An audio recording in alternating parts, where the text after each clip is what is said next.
अखिलेश को गिरगिट कहा, इंडिया गठबंधन को नो। मोदी सरकार कर रही है मुफ्त अनाज देकर गुलाम बनाने की कोशिश। मायावती ने क्लियर कर दी अपनी फ्यूचर पॉलिटिक्स की लाइन।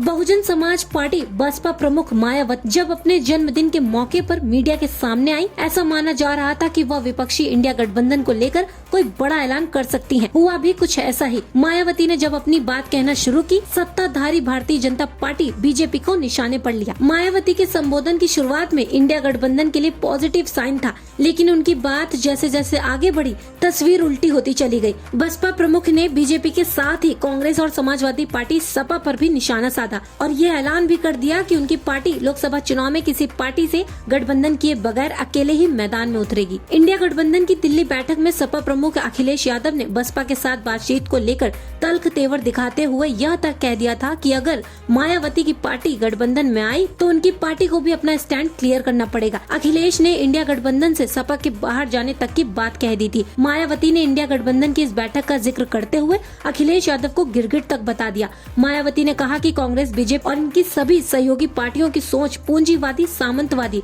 और सांप्रदायिक है। यह पार्टियां इन्हें दलित और अति पिछड़े अपने पैरों पर खड़ा होते नहीं देख सकती हैं। आरक्षण का भी पूरा लाभ नहीं मिल पा रहा है। उन्होंने आरोप लगाया कि सभी पार्टियां अंदर ही अंदर एक होकर साम दाम दंड भेद का इस्तेमाल कर दलितों को सत्ता से दूर करना चाहती हैं। इनसे सावधान रहने और हर वर्ग को बसपा से जुड़ने की जरूरत है। मायावती ने इंडिया गठबंधन की बैठक का जिक्र करते हुए कहा कि सपा प्रमुख ने जिस तरह बसपा प्रमुख को लेकर गिरगिट की तरह रंग बदला है, इससे भी सावधान रहना है। उन्होंने आकाश आनंद को अपना एकमात्र उत्तराधिकारी घोषित करने के बाद राजनीति से संन्यास की अटकलों पर भी विराम लगा दिया और कहा कि ऐसी खबरों में रत्ती भर भी सच्चाई नहीं है। मायावती ने इंडिया गठबंधन में शामिल होने के कयासों पर भी विराम लगा दिया। मायावती ने साफ कह दिया कि बसपा लोकसभा चुनाव में अकेले मैदान में उतरेंगी। बसपा किसी भी पार्टी से गठबंधन नहीं करेगी। हालांकि उन्होंने चुनाव बाद गठबंधन का विकल्प भी खुला रखा। बसपा प्रमुख ने गठबंधन नहीं करने की वजह भी बताई और कहा कि पार्टी का नेतृत्व दलित हाथ में है। हमारा वोट तो सहयोगी पार्टी को ट्रांसफर हो जाता है,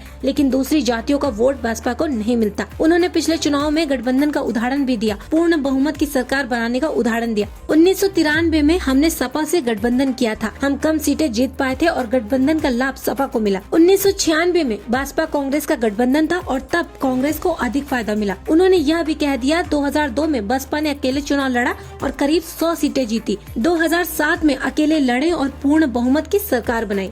मायावती ने अपने जन्मदिन के मौके पर फ्यूचर पॉलिटिक्स की लाइन भी क्लियर कर दी। एक यह है कि वह सियासत से संन्यास लेने नहीं जा रही हैं। दूसरा यह है कि बसपा लोकसभा चुनाव में अकेले चलो के फॉर्मूले पर बढ़ेंगी और तीसरा यह कि बसपा को सत्ता में लाना केंद्र की सियासत में प्रभावी रोल मायावती का फ्यूचर टास्क है। मायावती ने अभिषेक आनंद को अपना उत्तराधिकारी घोषित किया था, तभी से उनके फ्यूचर को लेकर अटकलों का दौर चल रहा था। अब मायावती ने एक तरफ से यह साफ कर दिया है कि वह सियासत के नेपथ्य में फिलहाल नहीं जा रही है। उनकी मंशा अपने सामने ही भाजपा के शीर्ष पद के लिए अभिषेक आनंद को तैयार करना और स्थापित करना है।